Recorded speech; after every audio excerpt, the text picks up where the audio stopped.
a una nueva conversación virtual de Tárraco Viva, que lleva por título Alístate en la Legión, decían, sobrevivir en la Legión Romana. La conversación será conducida por Fernando Quesada, doctor en Prehistoria y Arqueología, y por Alberto Pérez Rubio, socio fundador y editor de Despartaferro Ediciones. Bienvenidos a los dos. Hola. Hola, buenas. Hola, muchas gracias. Buenas noches. Buenas. Antes de empezar a darles paso, solo comentar que mantendremos los micrófonos en silencio para que se oiga correctamente. Será una charla entre ellos dos que nos irán contando. Si al final tenemos tiempo, porque tiene una duración de 1 hora esta sesión, si nos sobra tiempo podremos escribir en el chat alguna cuestión que tengáis y si podemos la formularemos. ¿Qué más? Recordaros también que esta sesión está siendo grabada y nada más. Doy paso a Fernando y a Alberto para que empiecen a contarnos un poquito más sobre la Legión Romana. Adelante. Gracias. Hola, Laia. Muchísimas gracias por esta presentación tan cariñosa. La verdad es que tanto Fernando como yo llevamos muchos años participando en Tárraco Viva. Fernando más, que creo que lleva ya 15 años como poco acudiendo a Tárraco Viva, y yo creo que 1 década desde que arrancamos Despertaferro. Pero esta es la primera vez que lo tenemos que hacer de esta manera virtual, tan extraña, ¿no? Pero bueno, las circunstancias lo dictan, pero no queríamos perdernos nuestra cita anual con el festival más importante de reconstrucción romana que hay en Hispania. Así que nada, muchísimas gracias Laia, Magí, por permitirnos participar un año más, y muchas gracias además a todos los que estáis aquí escuchándonos y os habéis alistado esta noche de martes 13 en la Legión Romana. Los romanos eran bastante supersticiosos, esperemos que no sea un día nefasto. Vaya por Dios, no había caído yo que es martes 13 y de 2020. En fin, esperemos que no ocurra nada más dentro de lo que está ocurriendo este año. Me parece, la verdad, una idea excelente el que incluso en unas circunstancias tan difíciles, pues Magí y todo su equipo hayáis conseguido articular un Tárraco Viva dentro de una extraña normalidad, con micrófono y en una situación rara, pero para mí, como para Alberto, es un placer. En todo caso, y dentro del tema que nos proponía Magí, una de las cuestiones de partida es si hay, se puede hablar de ejército romano, o más bien de ejércitos. Estábamos comentando eso, si se puede hablar de ejército o de ejércitos de Roma, porque claro, una cosa es el ejército de la República, un ejército que es básicamente una milicia ciudadana a tiempo parcial, que durante muchos siglos, incluso durante la monarquía y la primera parte de la República, apenas combate unas semanas o unos meses al año y luego regresa a sus viviendas, a sus granjas, a sus pequeñas tiendas, a sus alfares, a seguir con su vida normal. Otra cosa es el ejército de final de la República, que ya combate en la península ibérica, en Sicilia, en Cerdeña, y puede pasar años y que ya queda alejado de la vida normal. Y otra cosa es el ejército imperial tardío, a partir de épocas de Diocleciano, a partir del siglo III después de Cristo, comienzos del IV, que es un ejército también con muchas peculiaridades. De manera que después de pensarlo un poquito, hemos llegado a la conclusión de que nos íbamos a centrar en el ejército mejor conocido, el más completo y complejo, que es el ejército profesional, que surge en época de Octavio Augusto, a comienzos hacia el cambio de era, muy poco antes, y que perdura hasta las reformas de Diocleciano, ya a finales del siglo III y comienzos del siglo IV. Creo que es la mejor opción, ¿no te parece, Alberto? Sí, yo creo que es la época para la que con más fuentes contamos, ¿no? De todo tipo, arqueológicas, epigráficas, literarias, y que nos permite un acercamiento más completo a la experiencia de estos hombres, ¿no? Nos permite tratar de ponernos en su piel. Como tú has dicho, hay muchas diferencias entre el legionario de la República Temprana o Media y el del Bajo Imperio. Probablemente muchas de sus experiencias también en parte son compartidas, ¿no? El frío, el calor, el hambre y el miedo, probablemente no la forma y el en la aburrimiento, que suele ser la experiencia más habitual del soldado, sí. Sí, la forma en la que experimentamos no cambió y no ha cambiado, ¿no? Físicamente lo seguimos experimentando del mismo modo, pero es verdad que son ejércitos hasta cierto punto muy diferentes. Lo curioso también es que realmente el gran público utiliza el término legión para hablar, ¿no?, del ejército romano en general, pero sabemos que dentro del ejército del imperio hay tropas de muy diferentes tipos, ¿no? Las legiones propiamente dichas, los auxiliares que proceden de reinos clientes y demás, los numeri bárbaros de allende la frontera. Por lo cual yo creo que nosotros, Fernando, sobre todo yo creo que nos vamos a centrar en la experiencia del legionario propiamente dicho, ¿no?, el ciudadano romano que combate bajo las águilas. Yo creo que sí, porque hemos dicho que hay muchos ejércitos romanos distintos en el tiempo. El de la monarquía, el de la república temprana, el de la república tardía, el del Alto Imperio y el del Bajo Imperio. Bien, ahora nos centramos en el ejército alto imperial, desde época de Augusto, finales del siglo I a.C., hasta, digamos, época de Trajano, en el siglo II después de Cristo. Y el siguiente problema es que dentro de ese ejército romano hay experiencias, hay formas de vida muy distintas. Y lo primero, yo creo, a tener en cuenta es que, por un lado, tenemos una treintena, no más, es decir, unos 150.000 hombres en armas, que forman una treintena de legiones, de unos 5.000 hombres cada una, formadas por ciudadanos romanos, que son privilegiados ya por su origen y que en el propio ejército tienen unas condiciones de vida, de paga, de alojamiento privilegiadas. Y luego tenemos toda una serie de unidades que llegan a formar más de la mitad del ejército. Se ha estimado que las tropas auxiliares, es decir, tropas que no son ciudadanos romanos, llegan a sumar 3/5 partes del total del ejército, porque hay tantos auxiliares de infantería como legionarios, más la mayoría de la caballería del imperio. 3/5 partes son auxiliares que no son ciudadanos, que tienen menos paga, que viven en fronteras pelados de frío en lo alto de la muralla de Adriano, junto a Escocia, pasando unos inviernos espantosos, oyendo a los pictos tocando la gaita. Bueno, no tocan la gaita porque no existe en esta época, pero en fin. O de guarnición en, qué sé yo, en las arenas del desierto de Libia, en Bujem, en zonas mucho más aisladas que los grandes campamentos legionarios. Pero es que además los pobres auxiliares en muchas ocasiones son los que llevan el peso de la batalla. Hay un caso bien conocido, ya que hemos hablado de Escocia, en la batalla del Monte Graupio, creo que es en el 80-83 después de Cristo.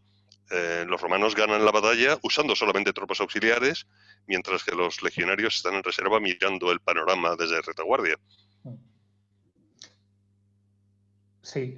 Por eso mismo, Fernando, entiendo que las expectativas de unos y otros a la hora de enrolarse eran también totalmente diferentes, ¿no? Así como los auxiliares y los numeri podían esperar después de su servicio conseguir la ansiada ciudadanía, ¿qué es lo que empujaba a un ciudadano romano a enrolarse en la legión? Sí, creo que tienes toda la razón. Un ciudadano con posibles, con una buena granja en el sur de Italia, en la Campania, con un viñedo en Nápoles, pues difícilmente iba a encontrar motivos para enrolarse para una labor que era de por vida. Es decir, no lo olvidemos, un legionario de esta época firmaba, juraba, porque hacía un juramento formal por 20 años de servicio continuado. Y un auxiliar incluso por más, por un cuarto de siglo. Es prácticamente una vida. Si uno se engancha a los 18 o 20 años, pues va a salir del ejército, si sale, con más de 40, 45 o más, ya envejecido y desgastado por tantísimos años de marchas, de calor, de frío. La verdad es que el procedimiento por el cual un ciudadano romano pobre, sin recursos, que quiere huir a lo mejor pues de un problema familiar o de un hijo que no desea asumir, en fin, había mil razones, y sobre todo el empobrecimiento de la clase proletaria romana en el siglo I, pues lleva a reclutarse, a entrar en el ejército. Y ya cada vez más, a lo largo de este periodo, ciudadanos que no son itálicos. De hecho, ya lo dice Suetonio y otros autores de la época, que los italianos han perdido el gusto por la milicia y progresivamente las legiones empiezan a estar formadas por provinciales, por ejemplo, hispanos. Ya en época de César y Pompeyo, 30 o 40 años antes de lo que estamos hablando, ya hay una legión vernácula que está formada por ciudadanos provinciales romanos de pura cepa, porque Trajano no era sevillano, Trajano era romano, por mucho que naciera o su familia procediera de Itálica. Y esta gente, pues lo que hace es firmar ante un oficial reclutador va a recibir una primera paga para hacer el traslado al cuartel, va a pasar una probatio, una entrevista. Si tiene cartas de recomendación, nunca viene mal. Y una vez realizado el juramento, se va a entregar en cuerpo y alma al César. Y lo curioso es que la mejor información que tenemos sobre la fase de reclutamiento y de entrenamiento nos la proporciona Vegecio, ¿no? Que es un autor muy tardío. Sí, sí, pero que probablemente bebe de fuentes anteriores, ¿no, Fernando? Claro, esa es la clave. Es decir, Vegecio, aunque esté escribiendo quizá a principios del siglo V, en muchos de sus informes está tirando de fuentes de época altoimperial. El problema es muchas veces deslindar lo que es de época de Vegecio de lo que es muy anterior, incluso en algunas ocasiones de época republicana. Pero en lo esencial, fijémonos, ¿qué se pide al legionario según fuentes incluso de época republicana tardía? Pues una buena forma física, se le examinaba la vista, por ejemplo, se le examinaban los genitales, cosa que se ha hecho también hasta hace muy poco. En muchos aspectos, a mí el reclutamiento romano del siglo I me recuerda al reclutamiento de un sargento y de un teniente reclutadores británico en el siglo XVIII, en Barry Lyndon, cuando en la película de Kubrick se recluta a los campesinos. A algunos se les emborracha, a otros se les atrae con promesas de gloria, a otros se les engaña para que, haciéndoles pensar que van a ser oficiales en muy poco tiempo, cosa que evidentemente no es verdad. Pero en fin, buena forma física, una buena carta de recomendación y acto seguido, en cuanto han picado y han jurado, pues comienza algo que tengo aquí un texto, una chuleta que me he traído, no de Vegecio, sino de Flavio Josefo, que luchó en el siglo I después de Cristo con los romanos y contra los romanos, y podía escribir lo siguiente: a los legionarios ni el desorden les aparta de su acostumbrada disciplina, ni el miedo les altera. Bueno, hay bastante de exageración poética aquí. Ni les domina la fatiga, tampoco. En consecuencia, los romanos siempre vencen con firmeza a los enemigos. Bueno, aquí está haciéndole la pelota a Vespasiano. Que no están, y aquí está la clave, tan adiestrados como ellos. No nos equivocaríamos si dijéramos que sus ejercicios son combates sin sangre y que sus combates son ejercicios sangrientos.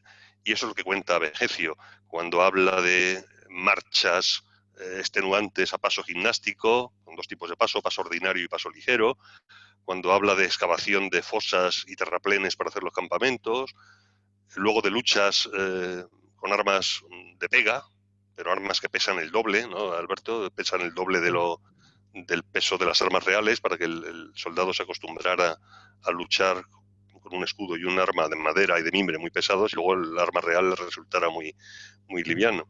De manera que lo que tenemos ahora es un recluta al que se le ha puesto, ya lo existía, un signaculum, una especie de chapita de plomo o de metal donde estaba su nombre y la unidad al que se le destinaba, y camino de su unidad a entrenarse. Me ha hecho gracia la cita de Flavio Josefo, porque me ha recordado también un grafiti que se encontró en una cueva de Judea, que probablemente datan en la época de la revuelta de Bar Kokhba, y que decía, creo que era no sé si era en arameo o era en griego, decía: los romanos siempre vencen, y que los excavadores lo interpretan como un lamento de un rebelde judío probablemente desesperado, ¿no? Porque parece que los romanos, ¿no? Nosotros tenemos esa idea también de una máquina militar arrolladora, porque realmente la principal función de un ejército es el combate. El ejército romano alto imperial está pensado para luchar, es un ejército ofensivo, o ya visto el repliegue que hay, sobre todo a partir de Trajano, podemos pensar un ejército pensado para defender las fronteras, no tanto para la ofensiva. Fíjate, es una pregunta compleja, porque todos conocemos, y España no es una excepción, casos de ejércitos que han sido estructurados, organizados y distribuidos para contener a la población civil interior, es decir, para mantener el orden público.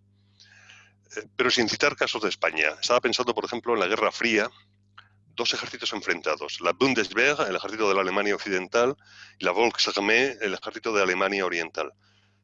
Todos los estudios que he visto y que he leído muestran cómo el ejército de Alemania Oriental trataba fatal a sus hombres, los niveles de vida eran inferiores como en todo el bloque del este, pero sin embargo era un ejército orientado, pensado y estructurado para una sola función, la guerra, y una guerra ofensiva. Mientras que la Bundeswehr era un ejército de ciudadanos en uniforme, ciudadanos que no deben meterse en política. Eso ya en el ejército oriental se daba por supuesto. En el ejército de la Alemania occidental había que insistir en ello para que no surgieran los fantasmas del pasado nacionalsocialista. Bueno, pues el ejército romano es un ejército nacido de las guerras civiles, un ejército en el cual nada más vencer a Marco Antonio Nactio, Octavio Augusto desmoviliza una buena parte de las legiones, porque es un ejército inmenso, y lo primero es conseguir un ejército orientado a la guerra exterior, que rápidamente va a dejar de ser de conquista porque las campañas en Germania acaban fracasando con el desastre de Teutoburgo, las campañas en Asia contra los persas o los partos también acaban llegando a una especie de situación estable, y el ejército ofensivo, que había sido el ejército de Octavio, se convierte en un ejército de control del imperio, pero no hacia el interior, sino hacia el exterior. Y es interesante porque es un ejército que daba miedo a los propios romanos.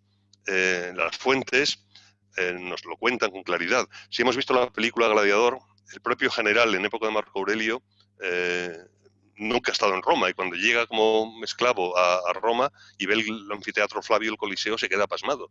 Es que esa era la experiencia de muchos oficiales, pero sobre todo de la inmensa mayoría de los soldados del siglo II o incluso del siglo I después de Cristo. Han perdido su origen itálico, son provinciales, a veces no han estado nunca en la ciudad que han jurado defender. Y los sofisticados itálicos, cuando ven a un soldado en una ciudad romana, les da miedo.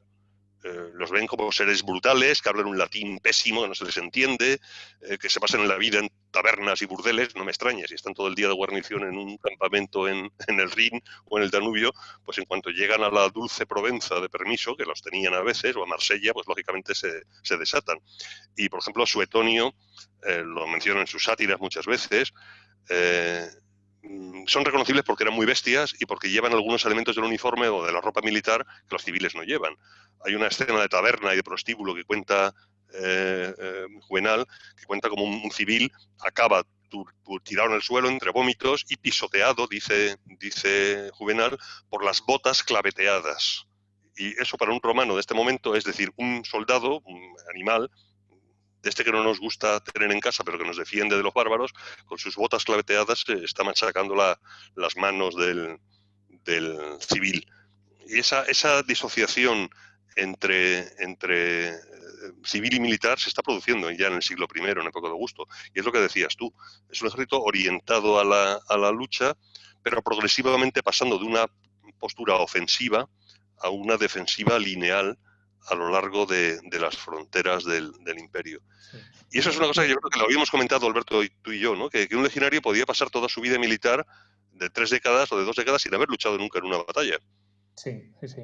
Aunque por otra parte sí que es cierto que incluso el siglo II, ¿no? Que a veces desde Gibbon nos pinta como esa época tan dulce para la humanidad, realmente sí que estuvo punteado por también infinitud de conflictos, ¿no? Tanto el siglo I como el segundo, ¿no? Las campañas de Trajano, luego las campañas defensivas de Marco Aurelio también, ¿no? Contra marcómanos y cuados, guerras civiles como la de los 4 emperadores, las 2 revueltas judías. Es cierto que probablemente hubo legionarios que tuvieron suerte y quizá no vieron el rostro de la batalla, pero además, sabiendo además la movilidad que había de exilaciones y demás, y cómo se movían los grupos de ejército, yo creo que la mayor parte de ellos sí que en algún momento de su servicio debieron enfrentar la batalla. ¿Qué piensas, Fernando? Pues volvemos un poco a lo que comentábamos antes. Si eres un miembro de una corte auxiliar en el muro de Adriano o en la frontera de Nubia, en el sur de Egipto, vigilando las canteras de granito del Mons Claudianus, normalmente no es muy económico trasladar las unidades auxiliares, algunas de las cuales se tiraban muchas décadas, incluso siglos, en el mismo sitio. Y rara vez había una campaña en la frontera de Britania o en la frontera de Libia o en algunos puntos del Danubio oriental que implicara una guerra a gran escala. En cambio, las legiones, que son muy pocas, son 30, son 28, sí que actúan como bomberos en muchas ocasiones cuando hay una crisis. El grueso de una legión puede quedar acantonado en el Rin y una parte de ella, un destacamento, una vexilatio, puede ser trasladado al Danubio para cubrir un ataque, pues eso, narcómano o lo que sea. Pero aún así, cuando punteamos las grandes campañas ofensivas o los grandes ataques bárbaros entre el siglo I y el siglo II, son muchas campañas, pero si los punteamos a lo largo de todo el periodo, que son pues 150, 180 años, pues las campañas a gran escala, con grandes batallas campales, de alguna manera se disuelven en una experiencia que se divide entre muchos periodos de 20-25 años. De manera que habrá legionarios que hayan tenido mucha suerte, otros que hayan tenido que luchar en batallas de alta intensidad. Yo creo que la experiencia típica era de un legionario en el siglo I o II era doble. Uno, aburrimiento mortal en el campamento durante muchísimos días y muchísima labor de patrulla fronteriza, escaramuzas con bandoleros o con bárbaros infiltrados, alguna razzia para penetrar el interior de Germania o de Dacia para castigar a los enemigos, para hacerles ver el poder de Roma incluso sin necesidad de una gran batalla, y a lo mejor en toda su vida militar, pues en una ocasión o en dos, se veía envuelto en una gran campaña militar, en una gran ofensiva, pues como la de Trajano en Dacia, pero incluso así mi sensación es que buena parte de estas campañas se resolvían más por asedios y por toma de fortificaciones que por batallas campales. Y eso lo decía uno de los grandes generales de Roma, poco conocido, Corbulón, de época de Nerón, que decía aquello de que los romanos ganan sus guerras con el zapapico, con la dolabra, más que con la espada. Si examinamos muchas de las campañas romanas en Judea, por ejemplo, es un asedio detrás de otro, desde Gamala, Jerusalén, Masada. Y hay historias que demuestran que la experiencia de la guerra de asedio, y eso lo sabes tú mejor que yo, puede ser más terrible incluso que la de la batalla campal. La batalla campal dura unas horas, un día, y se ha acabado.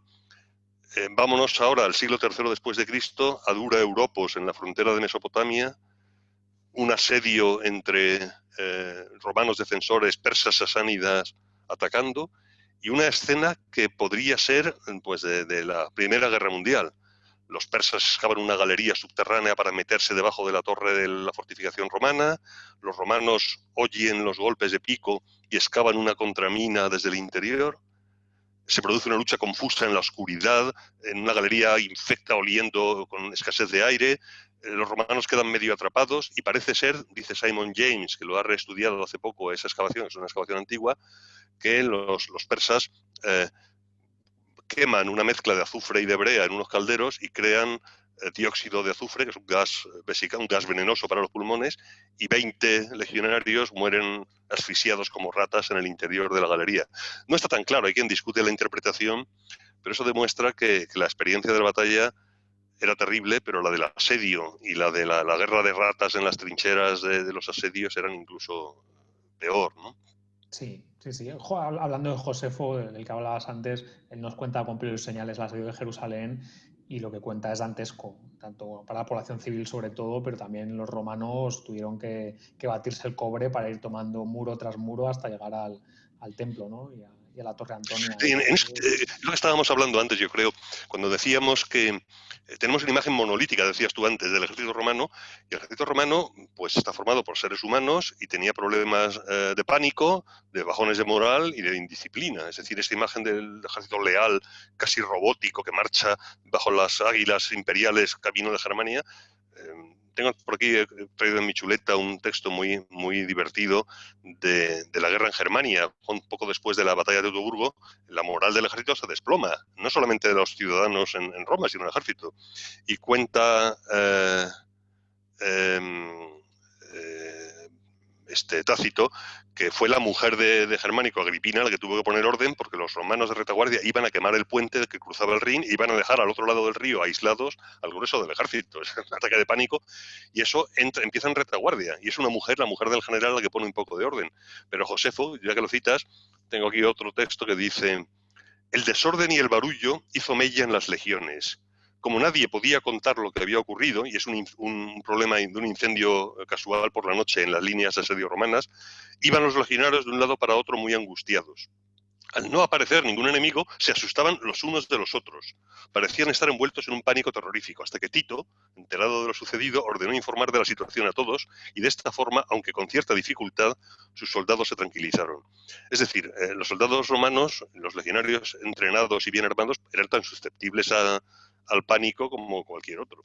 Sí, sin abandonar la guerra judía, la primera guerra judía, cuando se retiran de Jerusalén creo que es en el 69, en Beth Jorón, en un desfiladero, los copan los rebeldes judíos y provocan un pánico tremendo. Creo que acabaron capturando un águila también, juraría.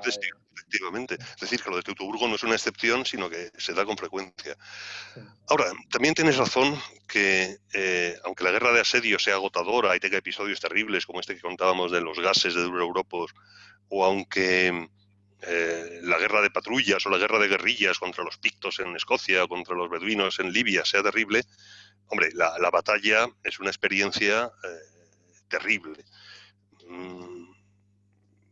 Claro, ¿qué tipo de batalla es? Pues es una batalla físicamente agotadora, donde la adrenalina fluye, y eso ocurre hasta con los soldados actuales, los soldados de los SAS y de los SEAL, los mejores soldados entrenados físicamente del mundo, te cuentan que después de una acción están exhaustos, mucho más de lo que la propia acción supondría.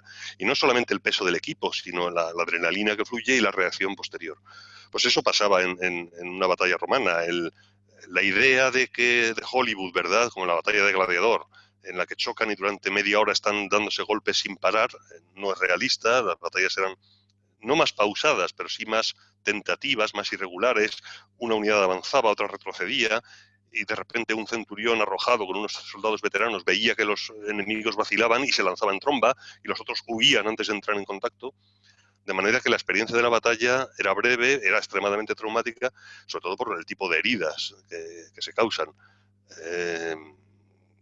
Hay dos tipos de heridas de arma blanca en la antigüedad: las heridas punzantes,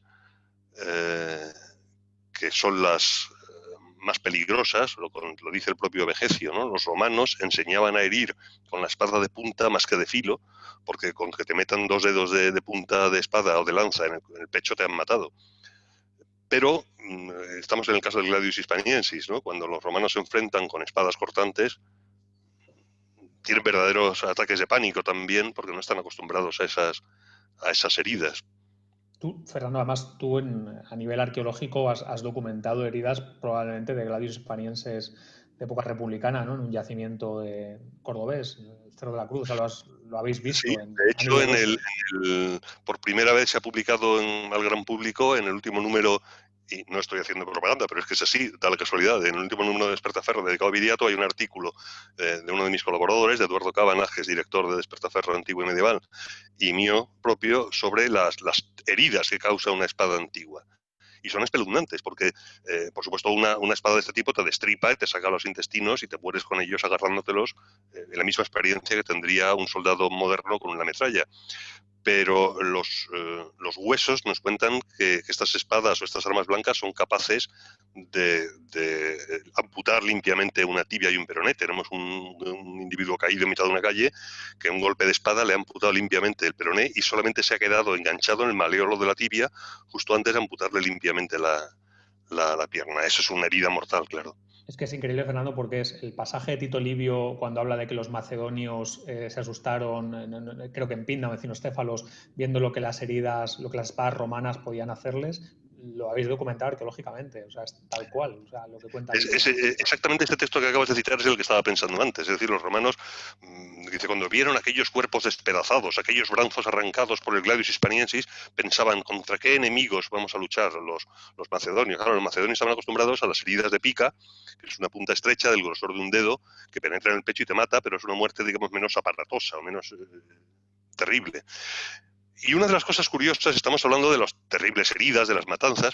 En realidad, las batallas antiguas, el vencedor solía tener una proporción de bajas relativamente escasa. Es decir, se han hecho estudios y la media está entre el 14-15% de bajas entre muertos y heridos. De manera que un ejército de 20.000 hombres puede tener 2.500 bajas, de los cuales a lo mejor solamente 500 son muertos.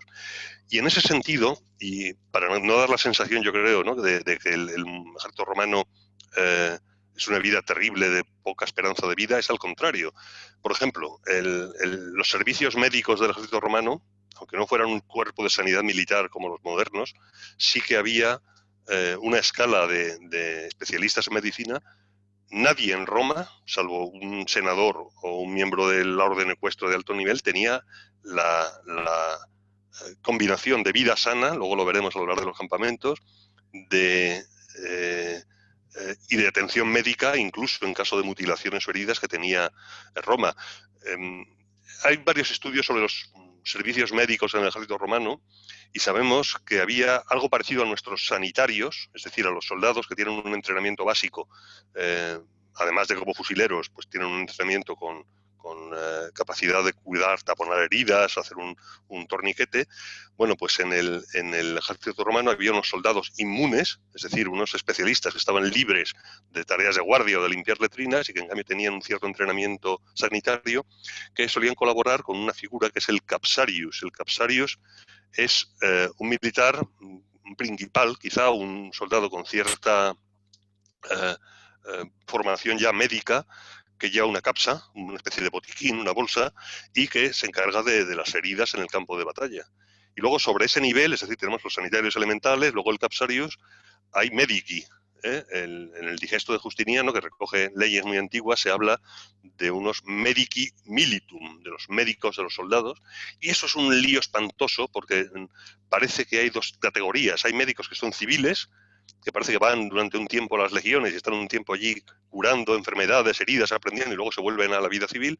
Y luego hay, por algunos epígrafes, medici militares, soldados, digamos una especie de suboficiales médicos, que tienen a su cargo los hospitales de las legiones, que además son hospitales permanentes. De manera que en caso de caer enfermo o de una epidemia, uno de los mejores sitios para estar no es Roma, no es Tárraco, no es Córdoba, sino es un campamento militar, amplio, despejado, con letrinas y con médicos a tu servicio, que eso no lo tenía nadie en la Roma o en la Córdoba. Mucho más salubre que la suburra, seguro. Seguro que sí. De hecho, hay un tema ahora que está muy de moda, que comentábamos antes, que es el del estrés postraumático. Sí, eso te quería comentar, que al margen, ¿no?, de las heridas, de los padecimientos, está muy de moda ahora también la cuestión de si podemos hablar de estrés postraumático para los combatientes de la antigüedad. Es algo que se ha estudiado mucho para los ejércitos contemporáneos, ¿no?, a partir de la Segunda Guerra Mundial.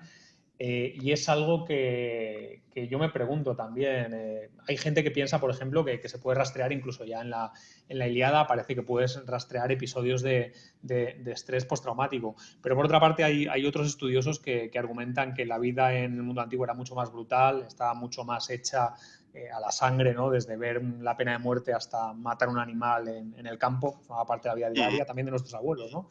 Nosotros lo hemos perdido.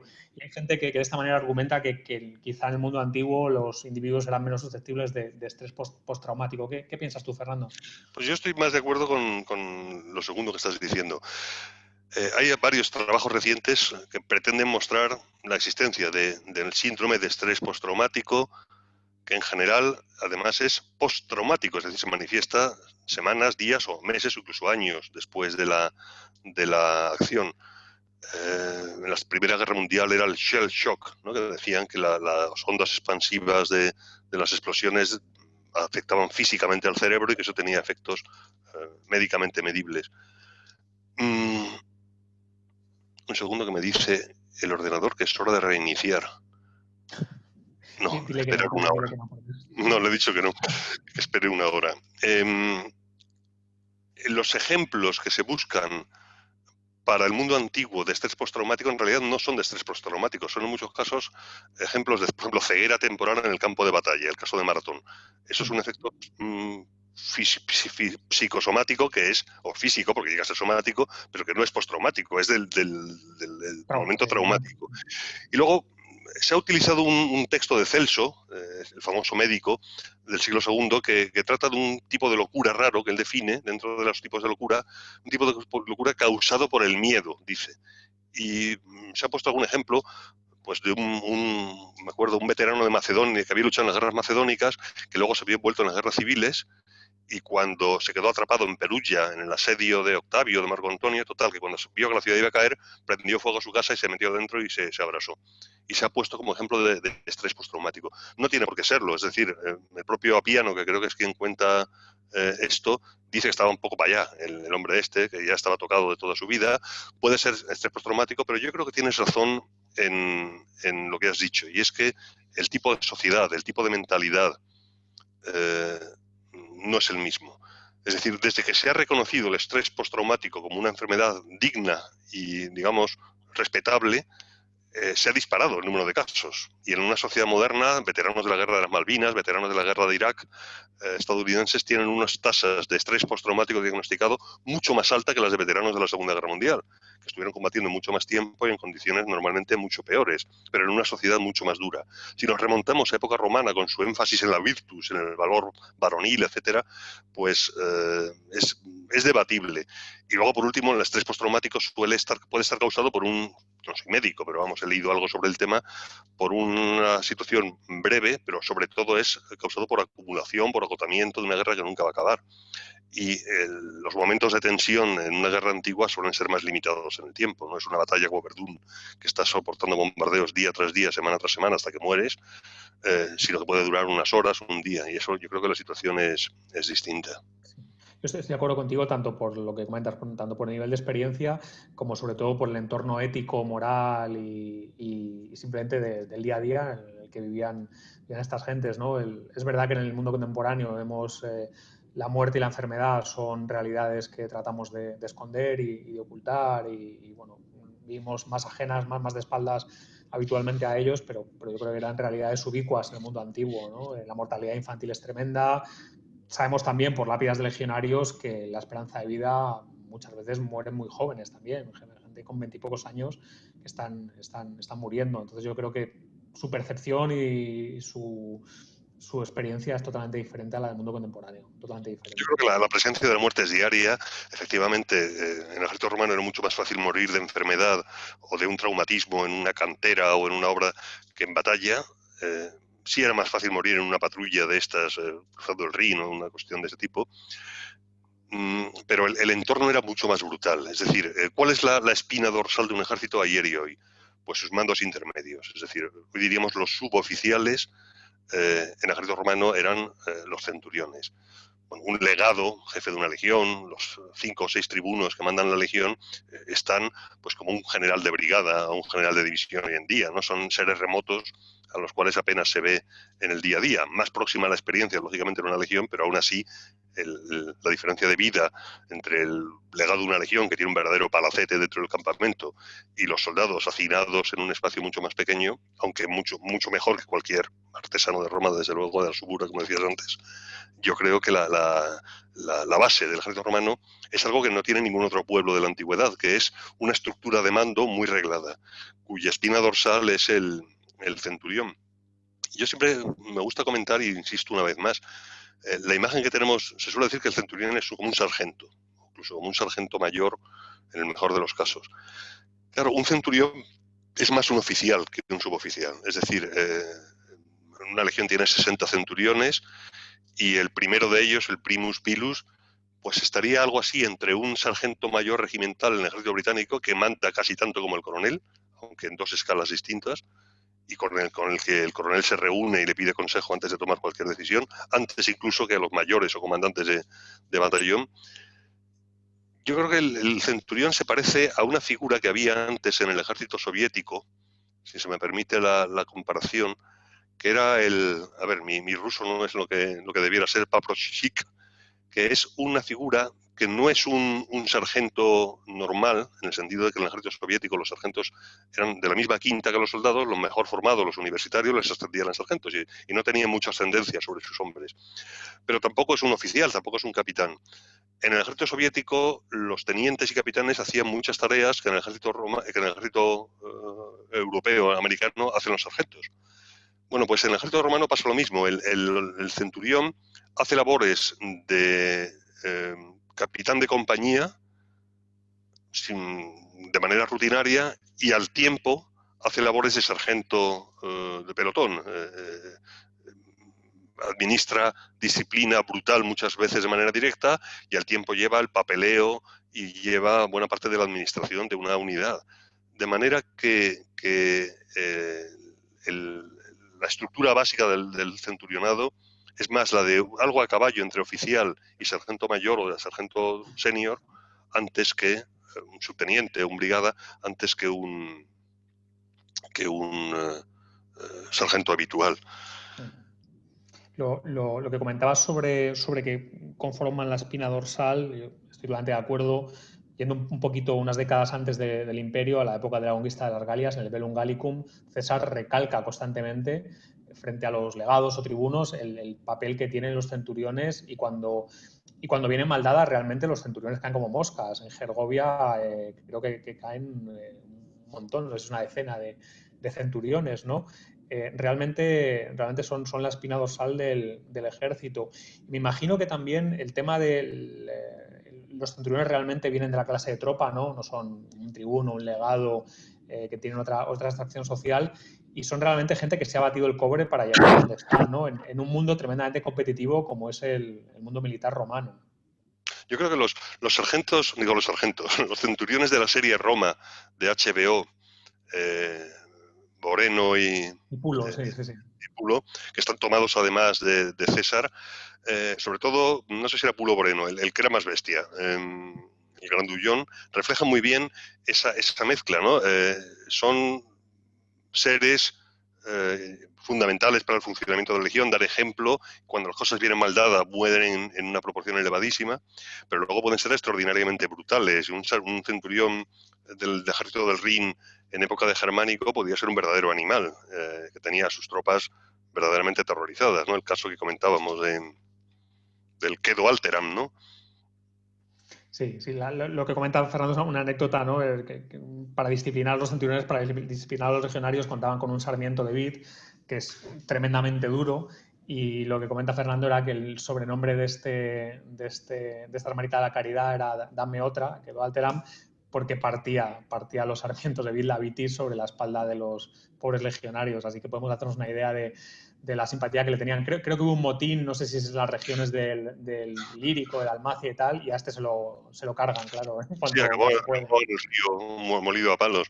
Hombre, la disciplina en una legión romana hoy en día se consideraría feroz, pero es que no era más feroz que la vida en las clases bajas de la sociedad romana en casi todas sus facetas.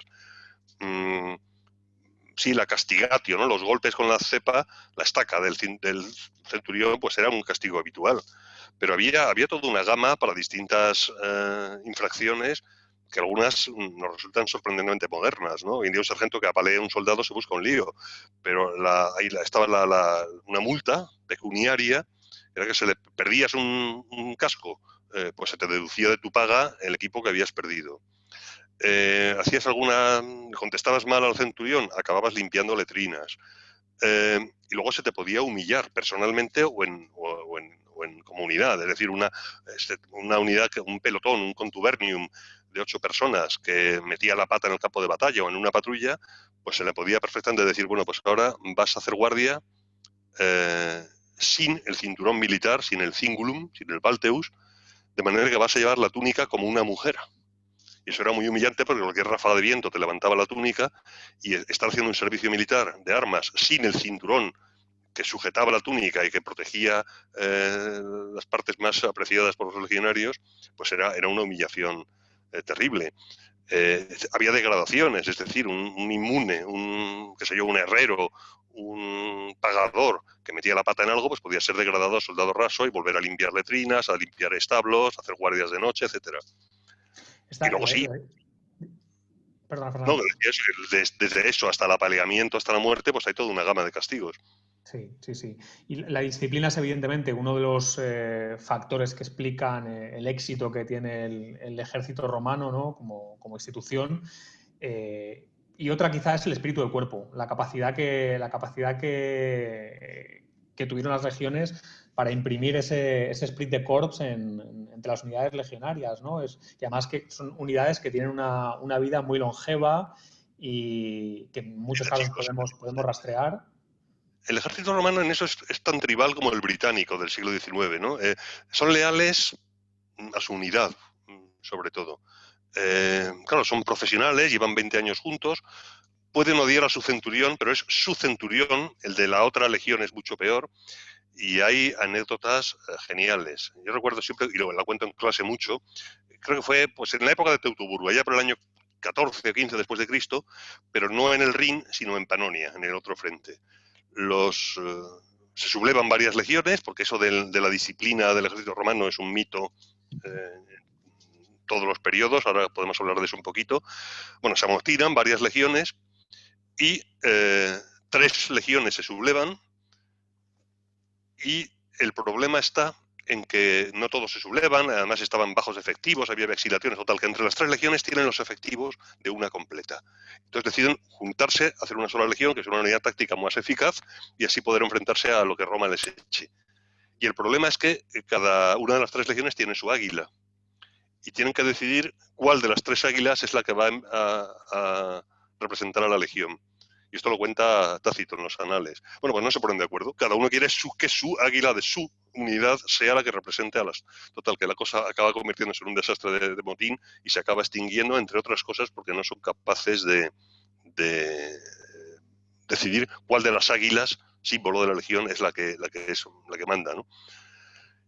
Al final yo creo que esto, Fernando, en parte también es una traslación a nivel de unidades a esa tremenda competitividad que permea toda la vida romana, la sociedad, pero también el ejército romano. Y en este caso es la competitividad entre unidades, no solo entre hombres. Totalmente de acuerdo.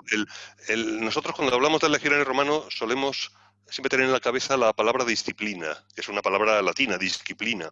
Pero John Langdon lo ha mostrado muy bien en un libro suyo magnífico que está traducido al castellano, donde dice que la vida del ejército romano es una competición, ya desde la República, entre 2 conceptos. El de disciplina feroz, hasta el punto de que si un legionario sale de las filas, su propio padre ordena que la ejecuten por haber roto la formación, y la virtus, que es el valor varonil, que hace que tú lleves 20 heridas en el pecho y que en un juicio por cualquier tipo de crimen financiero, por ejemplo, uno se descubra, muestre sus heridas todas en el pecho y el jurado o el juez le absuelva, porque su valor demostrado en el campo de batalla supera cualquier pequeño desfalco que haya podido hacer o estafa. Y esa contradicción al soldado se le exige ferocidad y una disciplina, y es como un caballo de carreras o un perro furioso que está sujeto por la trailla. Y eso lleva a que en muchísimas ocasiones los soldados se amotinen. Es decir, no ya en el siglo III, que es famoso que los soldados se acostumbran a quitar generales, sino Germánico en el Rin, pues se tiene que enfrentar con veteranos que le dicen, suelte, queremos ya licenciarnos, llevamos aquí 28 años, se nos ha pasado 3 años el tiempo de servicio y no nos soltáis. Hay una anécdota de, ¿cómo se llamaba el que le mete los dedos en la sencilla? Sí. Pero le pasa a César también cuando tiene que pasar a África, que se le sublevan, o sea, ya están hartos. Es constante, pero esta imagen monolítica no, es decir, a este Germánico, un veterano le coge los dedos a su general y se los mete en su boca y dice, mira, toca, no tiene ni dientes, es decir, ya es un señor que ni siquiera puede masticar y sigue en filas. Y Germánico, bueno, pues tiene que templar gaitas. Los castigos feroces que se supone que son característicos del ejército romano, el diezmar las unidades, son muy, muy raros. Lo normal es que un general, en un caso de estos, tiemple gaitas. De hecho, cuenta Germánico en este episodio que Germánico le dice a sus hombres, pues si no me seguís, si no renunciáis a vuestro motín, me suicidaré, porque me vais a obligar a faltar mis juramentos al César. Entonces un legionario que se llamaba Calusidio le dice, bueno, toma, le da su espada y le dice, esta mía está más afilada, suicídate delante nuestro. Es el típico humor del legionario chusco, de humor negro, porque no pretende que se suicide su general, ¿no? Pero demuestra ese veterano casi de Pérez Reverte, ¿no? Cansado de todo, harto, cínico, desilusionado, y que le dice a su general, no, pues suicídate con mi espada, ya te quieres matar, pues toma, señorito. Es un mundo terrible, pero lo cierto es que pese a todo, pese a las enfermedades, la ausencia de antibióticos, las guerras, las patrullas, un porcentaje importante se licenciaban al cabo de 20, 25 años. Y lo peor es que muchos se reenganchaban. Y como tú has comentado, Fernando, realmente la vida en un campamento era mejor que en la mayor parte de las ciudades romanas. Había en un campamento del Rin o el Danubio. Claro, porque los campamentos, un señor que lleva 20 años, su campamento es su casa. Entonces hay dos tipos de campamento, básicamente. El campamento de campaña, que dura una noche, mientras vas avanzando en territorio enemigo. Claro, ese campamento son tiendas, popilias, son tiendas de tela o de cuero, mejor dicho, una pequeña empalizada, pero incluso así, en la noche, un ataque por sorpresa del enemigo, en un bosque de Germania o en una zona pantanosa donde estás aislado, el campamento en el que estás durmiendo te da una seguridad psicológica tremenda, porque sabes tu tienda dónde está en relación con las demás tiendas de la centuria, con las demás tiendas de la cohorte, sabes cuál es tu puesto en caso de ataque, de manera que eso te da una seguridad psicológica en combate brutal, porque es el sitio conocido en un medio ambiente hostil y desconocido. Pero como comentábamos antes, en 20 años un soldado puede estar en esta situación relativamente pocas veces. En cambio, el campamento permanente, la gran guarnición, es una ciudad. Porque claro, Haltern, por ejemplo, Haltern creo que tiene 30 y tantas hectáreas. Vamos a poner eso en perspectiva. Son 32 veces la Plaza Mayor. Sí. O 32 campos de fútbol, 30 campos de fútbol. Un campamento de 1 o 2 legiones ocasionalmente. Vamos a ver, en la península ibérica, una ciudad grande, ibérica, ¿qué puede tener? 8 hectáreas, 10 hectáreas. No Las más, ciudades menos, más grandes en la península ibérica en época de la conquista romana son los campamentos romanos. sí. Mucho más grandes. Es decir, Numancia es pequeñita en comparación con los campamentos de asedio romanos. Entonces, un campamento donde vives 20 años ya es tu hogar. Sí, y además incluso arqueológicamente se ha como los campamentos del Rin están muy bien nutridos, al final se convierten en motores económicos de la zona incluso, como son pues desde el Ródano y luego subiendo por el Saona y el Rin, acaban llegando todo tipo de comodidades, entre comillas, ¿no? Vino del Mediterráneo, frascos de vidrio, cosas que para un germano o un galo belga eran totalmente desconocidas, vamos. Claro, el soldado romano tiene al menos garantizada comida sana, abundante e incluso ciertos lujos, ¿no? Como que le suban al Rin ánforas de vino de Falerno o de la Campania para tenerles contentos. Yo es que creo que la vida del campamento romano permanente, pues un soldado de un ejército profesional del siglo XVIII la podía reconocer. Un campamento que pues tenía los barracones de los soldados y bueno, tenían camaretas, cada contubernio, cada 8 hombres tenía una camareta con 2 habitaciones pequeñitas, una con literas para 8 hombres y otra adelante con espacio y taquillas para su equipo. Y cada centuria tenía 10 camaretas de estas y luego la camareta mucho más grande, vamos, el alojamiento del centurión. Pero luego un campamento tenía un hospital, tenía hórrea, tenía graneros sobrelevados para evitar la humedad, con unos almacenes de grano que ya querrían la población civil.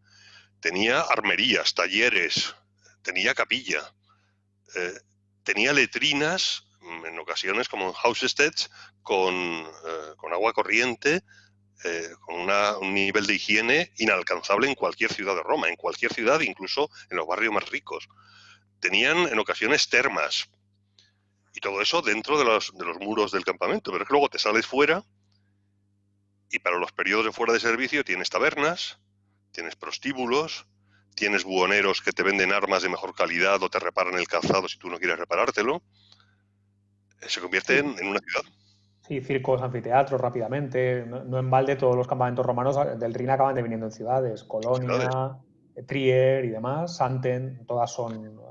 Incluso tú lo has dicho, anfiteatros, es decir, hay ludi militares, es decir, hay trupes de gladiadores que vienen a los campamentos y hacen espectáculos de gladiadores, y hay incluso una cierta interacción entre la esgrima de combate gladiatoria mucho más sofisticada y la militar.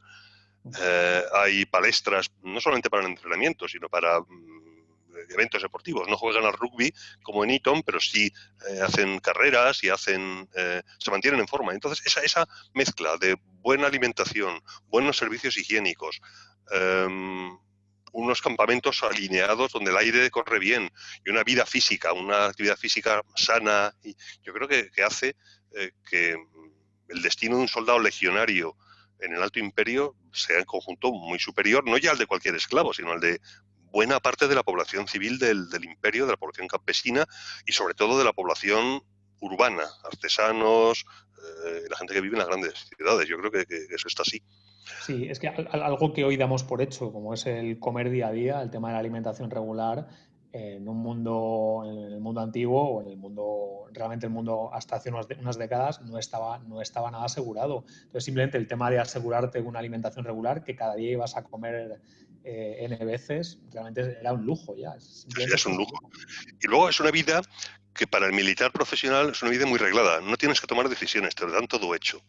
Y además tiene incluso todas las corruptelas de la vida campamental que conocemos desde la época moderna se daban. Es decir, los soldados normales, estos hacen guardias, chupan guardias, limpian establos, limpian letrinas, pero luego hay un porcentaje de soldados, los llamados inmunes, pues que tienen alguna habilidad especial. Pagarle al centurión bajo cuerda, o ser herrero y herrar caballos, o ser armero, o ser alfarero, y todo eso les libra de buena parte de los servicios mecánicos que llamamos en el ejército moderno, servicio de cocina, limpiar letrinas, etcétera, y están libres de guardias nocturnas, los músicos, los artilleros, y luego En están cuanto, los principales, ¿no? Que es un grado más, que son gente como el cabo Furriel nuestro, el teserarius, por ejemplo, que es un principal. Este lleva toda la contabilidad de su centuria, es un hombre respetado por sus compañeros porque no le va a robar, va a almacenar las pagas en un arcón, y todo eso hace que la vida pues sea una vida organizada, y para mucha gente que está desarraigada y que viene en un mundo civil totalmente desarraigado, pues le da una seguridad en sí mismo y un compañerismo y una camaradería que es esencial y que es una de las características de los ejércitos profesionales. Por ejemplo, los portaestandartes eran, además de los que llevaban el símbolo de la unidad, eran los que guardaban la paga de la unidad, la paga de la compañía o de la centuria. Entonces, dice Vegecio, estos fondos, los fondos de la unidad, se guardaban en un cofre en la tienda de los portaestandartes, como los denominan ahora. Y por esta razón se elegía como portaestandartes a personas no solamente de confianza, sino también instruidos, capaces de leer y de llevar contabilidad, que fueran capaces de proteger los depósitos y de rendir cuentas a cualquiera. Lo cual es maravilloso porque le da un aire de modernidad a una unidad romana del siglo I después de Cristo, que desaparece con el fin del imperio y no va a volver a aparecer hasta la época de Napoleón, prácticamente. Es muy, muy interesante cómo se crean estos vínculos entre estos hombres de esta manera, ¿no? Con su pecunia común incluso, con lo que se costean sus entierros, comparten cultos religiosos y demás, y todo contribuye a crear ese espíritu del cuerpo del que antes hablábamos, ¿no? Que tiene que ver, yo creo que eso tú y yo lo hemos hablado también muchas veces, que el fulano cuando combate en una batalla, realmente combate por el que tiene al lado, no por una idea abstracta de No por patria idea, o totalmente demás, de ¿no? acuerdo.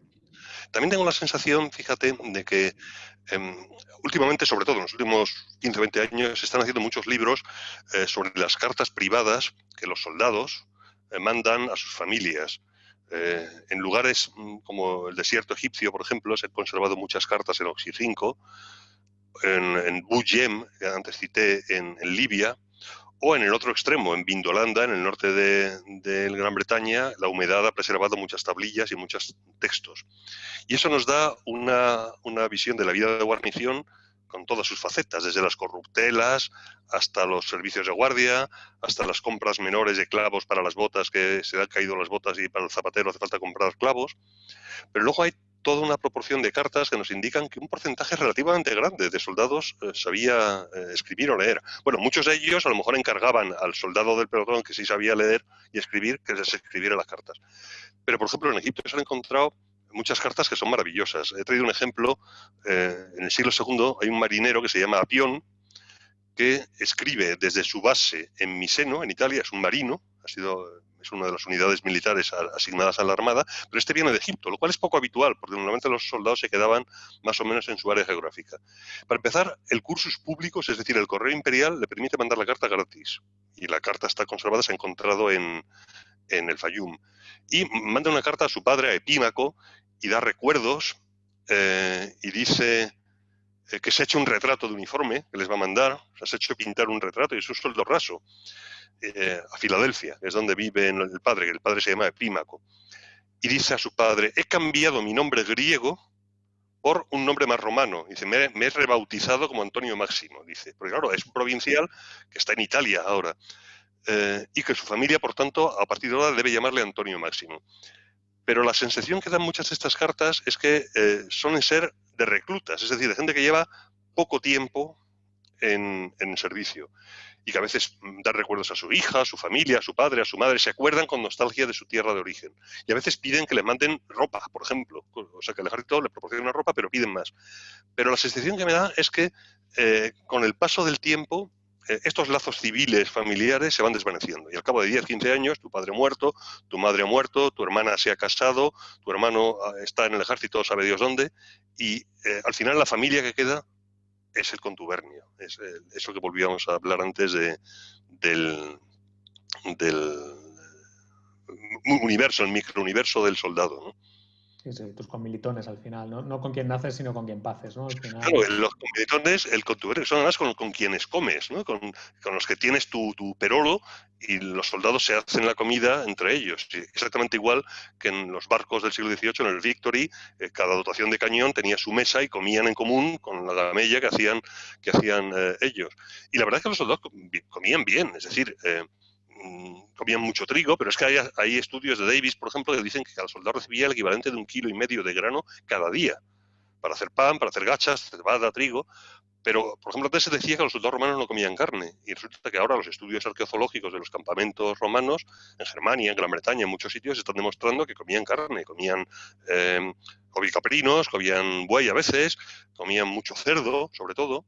Es decir, tenían una dieta que incluía carne, incluía cereales, frutas, higos, aceitunas, queso de cabra, y luego encima, como decías tú antes, ¿no? Recibían por el Ródano ánforas de vino del sur, ¿no? Lo de la cerveza ya era muy duro. Es decir, que el nivel medio de alimentación y de calorías se ha calculado en varias ocasiones, y ya quisiera el 90% de la población del imperio tener una dieta de ese nivel asegurada durante todo el tiempo, ¿no?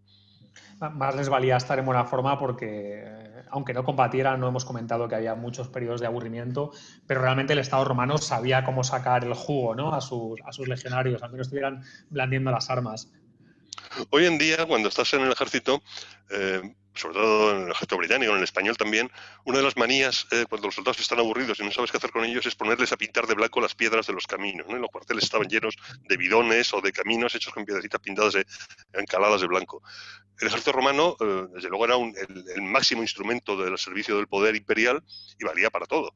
Desde luego valía para combatir, para luchar en las numerosas guerras civiles contra otros usurpadores. Pero si no, hay canteras que explotar, carreteras que construir, puentes que levantar, edificios públicos que tejar, bandoleros que decapitar. Bueno, pues no hay una fuerza de policía, salvo en Roma los vigiles son el ejército. Y claro, todo el imperio está lleno de puentes o de carreteras construidos por legiones. La propia Zaragoza, todas las calzadas que llegan a Zaragoza, tienen grabados con nombres de las unidades militares. Es decir, que dado que el ocio es el peor enemigo del soldado, pues el trabajo de ingeniería militar es yo diría que incluso más frecuente que el trabajo puramente bélico, ¿no?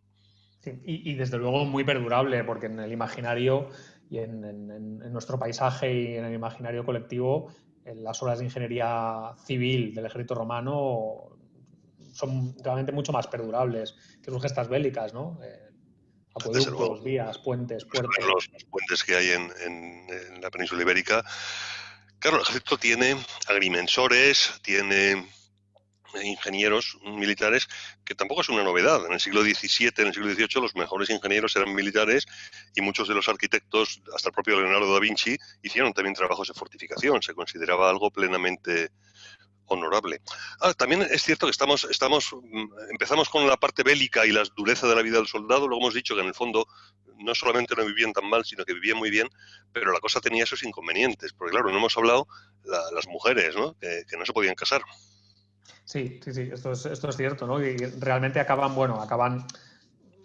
no formalizando, pero realmente viviendo en concubinato con mujeres indígenas que viven en los Viki, ¿no? En el Vicus que rodea, las Canavae que rodean los campamentos romanos, pero realmente es una de las exigencias. Creo que con Septimio Severo cuando ya se les permite, ¿no?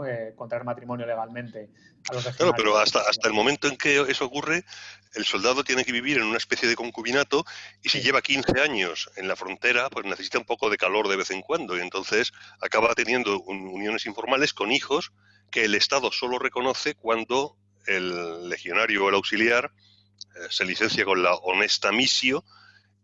Y eso es una forma también de tener agarrado al soldado, que si tiene cierto cariño a su mujer y a sus retoños, pues sabe que tiene que obtener una licencia honrosa, y eso le supone una pensión, una paga que puede suponer hasta 14 anualidades, lo que le va a permitir comprar una taberna al lado del viejo fuerte, o montar una herrería, o un establo, o una tienda de curtidos, y todo eso va a servir a sus viejos camaradas, con la ventaja además de que ese soldado sabe que si le intenta timar un buhonero, va a tener 500 compañeros, antiguos camaradas, que le van a dar al buhonero y le van a asegurarse de que no le engañe. Otros, en cambio, sobre todo los auxiliares, ¿no? Cuando se licencian se les concede la ciudadanía y ya pueden reconocer a sus hijos y comprarse una granja. Es decir, que digamos, aunque la vida de guarnición sea una vida fundamentalmente masculina, no hay que olvidar que las mujeres juegan un papel. Y en ese sentido, quizá con cierta exageración, la arqueología de género recientemente está planteando una cuestión. Hay varias investigadoras, Lindsay Allison-Jones y Pim Allison, que han estudiado la presencia en algunos campamentos militares romanos de elementos femeninos.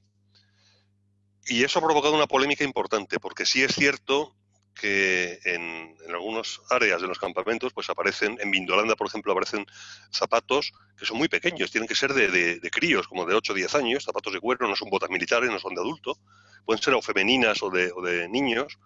Aparecen broches y elementos de joyería que son más femeninos que masculinos.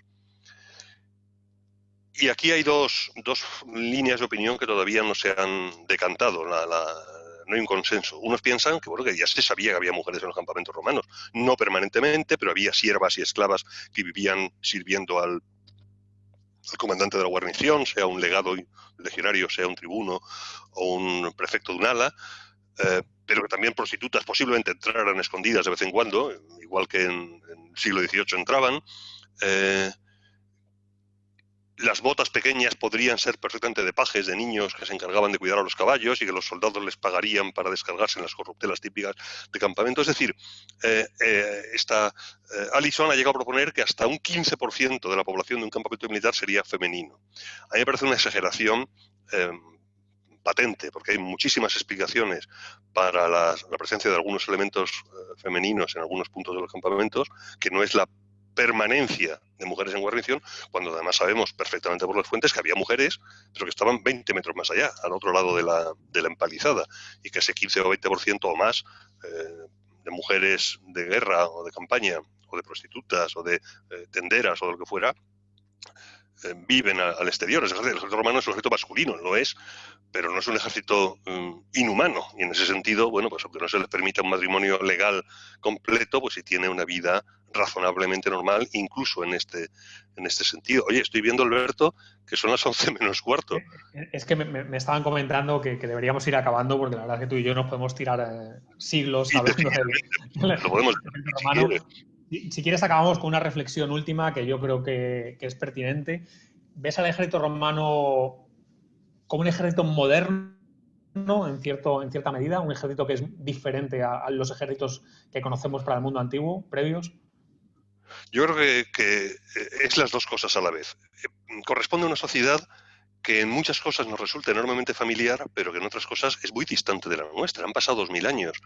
La dureza de la vida campamental y la vida militar de entonces sería excesiva para casi cualquier ejército moderno actual. No tanto para un ejército napoleónico o un ejército del siglo XVII o del siglo XVIII, que estaría acostumbrada a una dureza de vida similar o incluso mayor.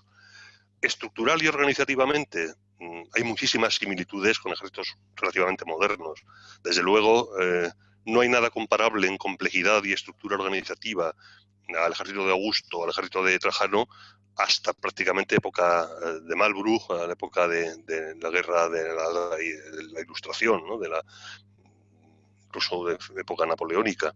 Pero por otro lado, hay muchos elementos que cuando estudias en profundidad pues te das cuenta que estás en el siglo I después de Cristo. Cuestiones de ritual, cuestiones religiosas, cuestiones de mentalidad, la oficialidad y el generalato, del que no hemos hablado, pero es una cosa muy compleja. Es un ejército de su tiempo, yo creo.